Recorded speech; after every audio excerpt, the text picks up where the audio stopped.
احسان کہ اس نے ہمیں اور آپ کو اس بابرکت نورانی محفل میں حاضر ہونے کی توفیق عطا فرمائی۔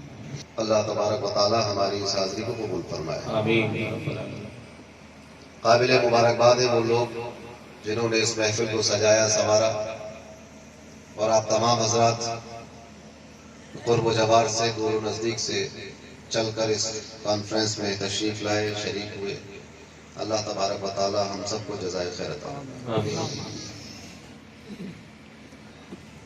سردی کا موسم ہے، اب تو شامیانہ بھی ٹپکنے لگا۔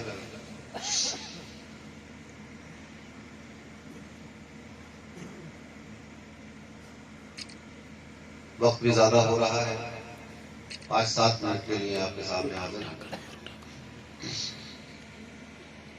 اب میں وہ سب تو نہیں کہوں گا جو عام طور سے تقریر سے پہلے کہا جاتا ہے کہ بہت تھکن تھی اور طبیعت خراب تھی اور دوا کھا کے آئے اور ناک بند ہے، گلا خراب ہے۔ اب یہ بات آپ اپنے آپ کو سمجھتے ہیں۔ اللہ تبارک و تعالی نے اس دنیا میں، جیسا کہ آپ نے سنا، جن چیزوں کو وجود بخشا، ان چیزوں کو حسن اور حکمت سے بھرپور بنایا، بلا وجہ اور بیکار اور خراب کوئی شے نہیں بنائی۔ اس کائنات کی جس چیز کو ہم بے حد معمولی سمجھتے ہیں، دراصل وہ سب سے اہمیت کی اور سب سے قیمتی اور سب سے ضروری چیز ہے۔ کچھ چیزیں ایسی ہیں جس کو ہم بہت معمولی، جیسے ہوا، اگر یہ ہوا نہ ہو تو ہم سانس نہ لے پائے، مر جائیں گے، ہے کہ نہیں؟ پانی، کتنا پانی ہم بھینس کو ملانے میں خراب کر دیتے ہیں، پائپ لگا لیتے ہیں اگر سمرسیبل کا، تو ایک بھینس کو اتنے پانی میں لگاتے ہیں جیسے 20 بھینسیں لے جاتے ہیں۔ اللہ نے فرمایا وَجَعَلْنَا مِنَ الْمَاءِ كُلَّ شَيْءٍ حَيٍّ، ہر چیز کو پانی سے زندگی دی۔ سبحان اللہ، سبحان اللہ، سبحان اللہ۔ آپ نے سنا ہوگا کہ چاند پر زندگی نہیں ہے، اس لیے نہیں ہے کہ چاند پر پانی ہے۔ سبحان اللہ، سبحان اللہ۔ آج دنیا کا سائنٹسٹ یہ دعویٰ کرتا ہے کہ اگر چاند پر پانی ہو تو وہاں زندگی ہو سکتی ہے، جبکہ یہ بات اللہ صدیوں پہلے بتا چکا، وَجَعَلْنَا مِنَ الْمَاءِ كُلَّ شَيْءٍ حَيٍّ۔ جو بھی چیز بنائی اللہ نے، اس میں ایک اہمیت ہے، اس کی ایک حکمت ہے، اس کی ضرورت ہے، اس کی ایک شان ہے، اس کا ایک ادب ہے اور احترام۔ تو جب پانی، ہوا، مٹی، آگ کو آدمی کتنا برا سمجھتا ہے، مگر یہ آگ نہ ہو تو گھر میں کھانا نہ بنے، بنے گا کھانا؟ نہیں بن پائے گا۔ آگ نہ ہو تو آپ کی اینٹیں نہیں بن پائیں گی، بھٹا تو بنا لیں گے، اینٹوں کو سیکو گے کیسے؟ اور اب تو گنے کا موسم ہے تو آگ نہ ہو تو گڑ بھی نہ بنتا، بن جائے گا؟ نہیں بنے گا۔ مگر مسئلہ یہ ہے کہ اللہ کی بنائی ہوئی تمام چیزوں میں تعریف کے قابل کچھ نہ کچھ ہے، مگر انسان ایسی مخلوق ہے کہ ان سب چیزوں کو اس طرح استعمال کرتا ہے کہ بجائے تعریف کی اس کی برائی ہونے لگے۔ ترکیب نکال لیتا کہ پڑوسی پہ دھوپ نہ جائے، ہمارے اوپر رہے، سمجھے؟ ان موسموں پہ بھی تعریف کے قابل ہے۔ تو جب اس خالق کی ہر مخلوق تعریف کے قابل ہے تو یہ تو بغیر دلیل کے ثابت ہوا کہ خالق کتنا تعریف کے قابل ہے۔ سبحان اللہ، سبحان اللہ۔ بے شک، کے لیے تو کسی ڈیبیٹ کی ضرورت نہیں رہی۔ بے شک۔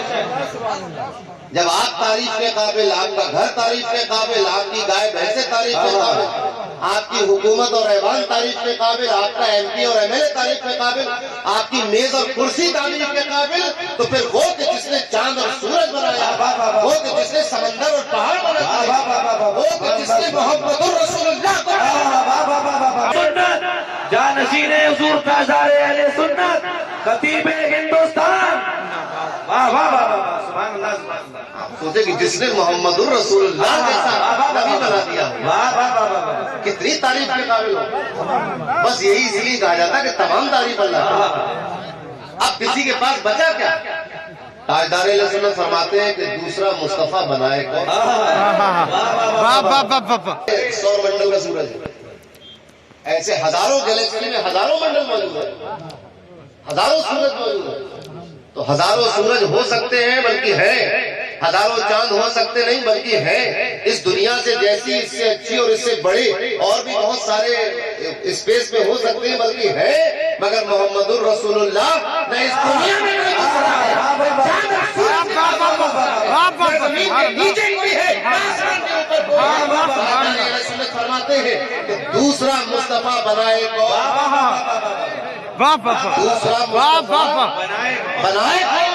دوسرا جب کوئی خدا سبحان اللہ سبحان اللہ سبحان اللہ. اس نے ایک حبیب بنا دیا، ایک حبیب بنا دیا، خاتم النبیین بنا دیا، سبحان اللہ سبحان اللہ. صاحب معراج بنا دیا، صاحب مقام محمود بنا دیا، صاحب لواء الحمد بنا دیا، اور ہم گناہگار لوگوں اور سیاہکار بندوں کے لیے شفیع روز محشر بنا دیا. سبحان اللہ سبحان اللہ. اب کوئی دوسرا ویسا ہوئے تو جب محمد رسول اللہ صلی اللہ علیہ وسلم کا کوئی جواب. اب سنو شیر تاجدار علیہ السلام فرماتے ہیں کہ سب سے اچھی یہ ہم تمام تعریف اللہ کے لیے جو اس نے چاند بنایا، سورج بنایا، آسمان بنائے، زمین بنائی، آبشار بنائے، پہاڑ بنائے، ندیاں بنائی، پھول بنائے، سب بنایا. یہ سب تعریف اچھی ہے مگر سب سے اچھی یہ ہم کو عزت ہے میرا رب خالق محمد ہے، میرا رب خالق محمد ہے صلی اللہ علیہ وسلم. تو تمام تعریف اللہ کی اس لیے. اب کون کس کی کیسی تعریف کرے؟ جو بھی تعریف کرو گے بنی ہوئی چیز کی تعریف کرو گے، بنانے والے کی تعریف کرو گے. 11ویں میں جاتے ہو گے بہت شاندار کڑھاؤ بنا، جس باورچی نے بنایا اس کا بھی تو کمال ہے کہ نہیں؟ تو یہ کڑھاؤ کے روٹی، گرم روٹی کے ساتھ جو روٹی لے رہے ہیں یہ اس نے بنائی ہے کیا؟ جو بچہ پیدا ہوا یہ ذات برادری اس کی بنائی ہوئی ہے؟ یہ کس نے بنا لی ذات برادری؟ یہ قبیلے خاندان کس نے بنا دیے؟ اللہ فرماتا ہے کہ یہ سب اسی نے بنائے. شعوبا و قبائلا، صرف تمہارا خالق نہیں ہے، تمہارے قبیلے کا بھی خالق ہے، تمہاری برادری کا بھی خالق ہے، آپ کی نسل کا بھی خالق ہے، آپ کی پہچان کا بھی خالق ہے، آپ کے وجود کا خالق ہے. اب اس کے بنائی ہوئی چیزوں کو اگر کمی نکالو، کسی کو نیچا سمجھو، کسی کو اونچا سمجھو، کسی کو اچھا سمجھو، کسی کو برا سمجھو، کسی کو اپنے برابر کا سمجھو، کسی کو اپنے سے کم سمجھو، تو پھر بنانے والے کی شان میں توہین ہوگی. کسی بیمار کو دیکھ کر بیماری کا تانا دو، کسی کمزور غریب کو دیکھ کر غریبی کا تانا دو، کسی مجبور کو دیکھ کر مجبوری کا تانا دو، تو یہ مجبوری اس نے اپنے خریدی ہوئی نہیں ہے، یہ اس پر رکھی ہوئی ہے، دی ہوئی ہے کسی نے. یہ غریبی، یہ غربت، یہ مرض، یہ پریشانی کسی نے دی ہے، اور جس نے دی ہے وہ یہی کہتا ہے کہ اس نے پریشانی دی ہے، آسانی بھی وہی دیتا ہے، مرض دیا ہے، شفا بھی وہی دیتا ہے، کمزوری دی ہے، طاقت بھی وہی دیتا ہے. اب اس کی دی ہوئی کمزوری کا اگر کوئی تانا دیتا ہے تو کتنا برا لگتا ہوگا؟ لگے گا کہ نہیں لگے گا؟ کسی کی غربت کا، کمزوری کا، بیماری کا، اس کے کسی اور دوسری چیز کا تانا دینا یہ مسلمانوں کا شیوا نہیں ہے، کلمہ پڑھنے والوں کا طریقہ نہیں. سمجھ میں آئی بات؟ تو یہ تو ہو گئی الحمدللہ رب العالمین، تمام تعریف اللہ کی. تو اب اس کی بنائی ہوئی، اب تیسری بات اللہ نے فرمایا تمام تعریف اللہ کے لیے. اب اس کی بنائی ہوئی چیزوں کی تعریف کرو گے تو اسی کی تعریف ہوگی کہ نہیں؟ اور اگر اس کی بنائی ہوئی چیزوں کی برائی کرو گے تو برائی کس کی ہوگی؟ اس کی برائی ہو نہیں سکتی، وہ تو کرا صرف تعریف ہی تعریف ہے. تو برائی کر کے آپ کو کوئی فائدہ نہیں ہوگا کیونکہ اس کی تو ہو نہیں پائے، اس کی ہو نہیں. تو ایسا کام کرو جو اس کی ہو سکے. برائی چھوڑ کر تعریف کرو، کہ برائی کرو گے تو اس کی برائی نہیں ہوتی، مگر تعریف کرو گے تو اس کی تعریف ہوتی.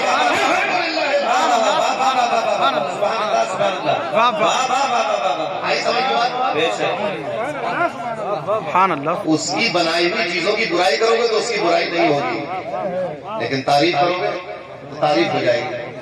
وہ کام کرو جو ہو جاتا ہے، جو کام ہو نہ سکے وہ کیوں کرتے ہو؟ اور الٹا نہ تو وہ کام ہو سکا، نہ خدا ہی ملا، نہ مثال نہ ادھر کے رہے، نہ تو برائی ہو پائی، نہ کچھ مل پایا، الٹے جہنم میں اور گناہ اور لگ گیا، برائی اور آ گئی، وہ برائی لوٹ آئی. اور چوتھی چیز جو بھیجو گے وہی لوٹے گا. اس نے کہہ دیا کہ میں اپنے بندے کے گمان کے ساتھ ہوں, جیسا مجھے سوچ لو, مجھے رحمان اور رحیم تصور کرو, میں تمہارے ساتھ وہی معاملہ کر سکتا ہوں. تم مجھے کمزور سمجھ لو تو تمہارے ساتھ کمزوری ہو جائے گی, چھوٹا سمجھ لو تو تمہارے ساتھ چھوٹا ہو جائے گا, بڑا اور طاقتور سمجھو گے تو تمہارے ساتھ طاقت اور قوت رہے گی. جو سمجھ لو گے تو تم نے تعریف کی اس کی, دنیا میں تمہاری تعریف, برائی کرو گے دنیا میں برائی ہو جائے گی.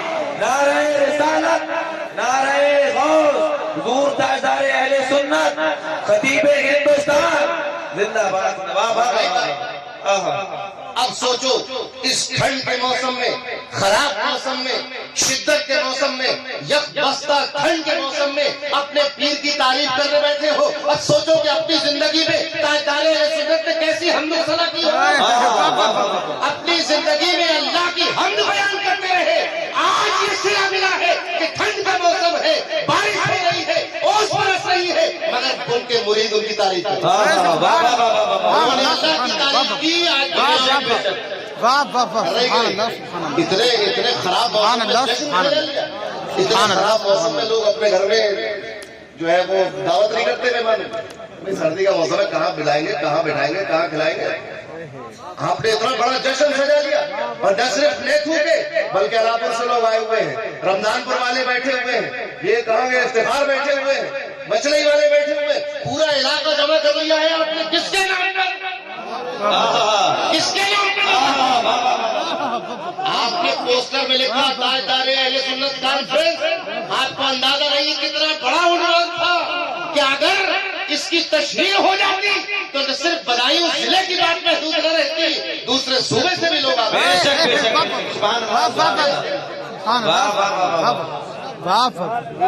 سوچیے کہ تعریف اللہ کی حمد و ثنا کرنے کا صلہ کیا ملا. وہ تو وہاں درگاہ میں آرام کر رہے ہیں, جانے والے یہاں ان کی تعریف کر رہے ہیں.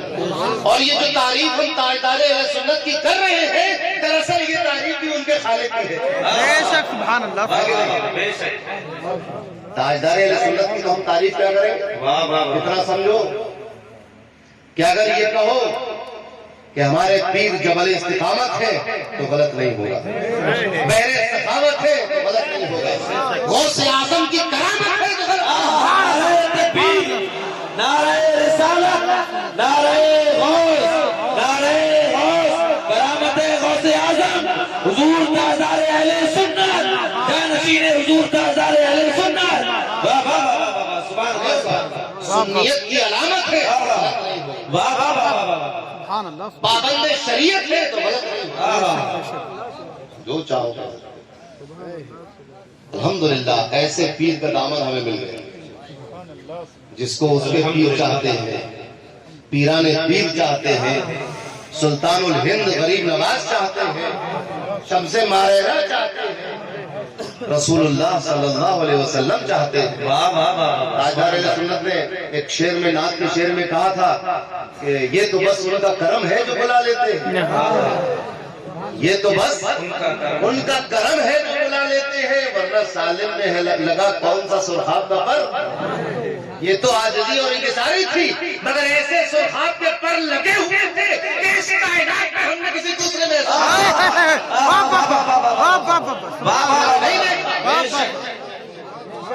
حضور تاجدار اہل سنت فخر قادریت محبوب غوث اعظم کی شان لوگ سمجھ نہیں سکتے, نہ انہوں نے کبھی پسند کیا. ان کی زندگی میں تو اگر کوئی شعر ان کی شان میں پڑھتا تھا روک دیتے تھے, کہتے تھے غوث پاک کی منقبت پڑھو, اچھا میاں کی منقبت, نعت کا شعر پڑھو. میرا عرض تھوڑی ہو رہا ہے جو میرے شعر پڑھ رہا ہے, روک دیتے تھے. مگر کیا شان تھی ہمارے پیر مرشد کی, یہ تو خیر قیامت کے دن پتہ چلے گا. سبحان اللہ, سبحان اللہ, سبحان اللہ, سبحان اللہ. بس اتنا سمجھتے چلو کہ جس پر نظر پڑ گئی ان کی ایک محبت کی, اسے شہید بغداد عالم ربانی. سبحان اللہ, سبحان اللہ. نعرہ تکبیر, نعرہ رسالت, نعرہ غوث, کرامت غوث اعظم, محبوب غوث اعظم, شہید بغداد. واہ واہ واہ. سمجھتے ہو جس تاجدار اہل سنت نے جس پر کر دیا, آج اس کی مثال دنیا میں نہیں ملتی. لوگ کہتے ہیں, کوئی تاون کہتا ہے, کوئی کرن کہتا ہے, مگر ماننے میں ہندوستان مجبور ہے کہ شیخ حسین الحق جیسا عالم ہم نے. سبحان اللہ سبحان اللہ. ویسا مرد مجاہد نظر سے نہیں گزرا, وہ عالم ربانی, وہ محدث بدایونی کہ جس کے علم کا شعلہ یہاں سے لے کر بغداد تک پھیلا. کس کی نظر تھی؟ تاجدار دیوار کے اس طرف ہے, بیچ میں ایک دیوار ہے. جب سورج اگتا ہے تو غوث اعظم کے گنبد کا سایہ شہید بغداد کی. سبحان اللہ سبحان اللہ سبحان اللہ سبحان اللہ. کسی غلاف کی ضرورت نہیں رہی. اب تو وہ سایہ ان کے اوپر پڑ رہا ہے کہ جس کے اوپر وہ سایہ پڑ جائے وہ قطب الاقطاب ہو جاتا ہے. غوث العباس محدث اعظم ولی الاولیاء ہو جاتا ہے اس پر وہ سایہ پڑ جائے.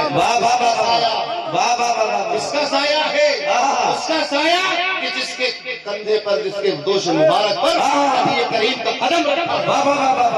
سبحان اللہ سبحان اللہ. جس کے پشت مبارک پر نبی کریم کا قدم رکھا. تو سلطان الاولیاء ہے جس کے گھر کے چوری کرنے والے چور بھی پڑی, اور جس کی گلی میں ٹہلنے والا کتا بھی شیر سے جاتا. نعرہ تکبیر, نعرہ رسالت, نعرہ غوث, شہید بغداد. اس بارگاہ بےکس پناہ میں ہندوستان کے کسی آدمی کا نام اگر مشہور ہوا تو ایک نام شیخ سالم. شہید بغداد وہاں دفن ضرور ہے, مگر ان کی پہچان یہ ہے کہ یہ شیخ سالم کے بیٹے ہیں. سبحان اللہ. آپ بغداد شریف میں کہیں کہ ہمیں حسین الحق کے مزار پہ جانا ہے, کوئی نہیں بتائے کس کو, کوئی نہیں بتا پائے گا, کسی کو معلوم ہے. آپ کہیے کہ شیخ سالم کے بیٹے کے یہاں جانا ہے. یہ پہچان ہے اس دربار میں آپ ہمارے پیر و مرشد کی. الحمدللہ. اب ہم ان کا کیا ذکر کریں اور کیا تعریف کریں. بس یہ ہے کہ اللہ تبارک و تعالی ہمیں ان کے دامن کرم سے وابستہ رکھے, ان کے نقش قدم پہ چلائے. جو تاکید وہ فرماتے تھے نماز کی, ماں باپ کے ساتھ حسن سلوک کی, اور حقوق العباد کی, حقوق اللہ کی, اس کو ہم پکڑ کے رکھیں. ان کی زندگی کے آئینے میں اپنی زندگی کو دیکھیں, اور جو خرابیاں ہیں اس کو ہم اپنی زندگی سے دور کریں, اور ان کی زندگی کی اچھی باتیں ہم اپنی زندگی میں. آپ نے دیکھا کبھی تاجدار اہل سنت اپنے گھر میں خانہ میں لڑائی لڑی؟ کتنی زمین جائیداد لوگ آ کر رہنے لگے, رہتے رہتے گھر بنا لیا, بناتے بناتے بیچ بھی دیا. کبھی کوئی مقدمہ کیا تاجدار اہل سنت؟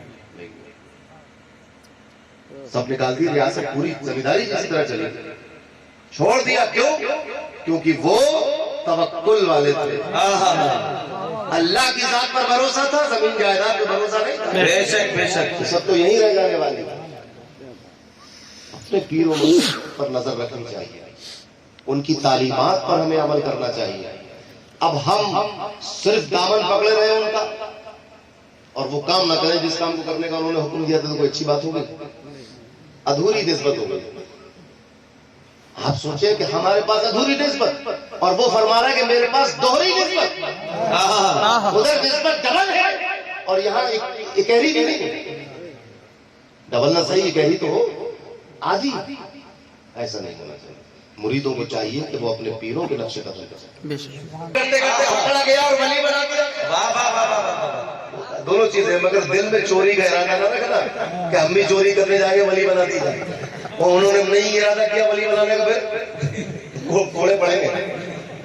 لہذا چوری کی نیت میں ارادہ نہیں. اللہ محمد رسول اللہ صلی اللہ تعالی علیہ وسلم. آخر دعوانا الحمدللہ رب العالمین.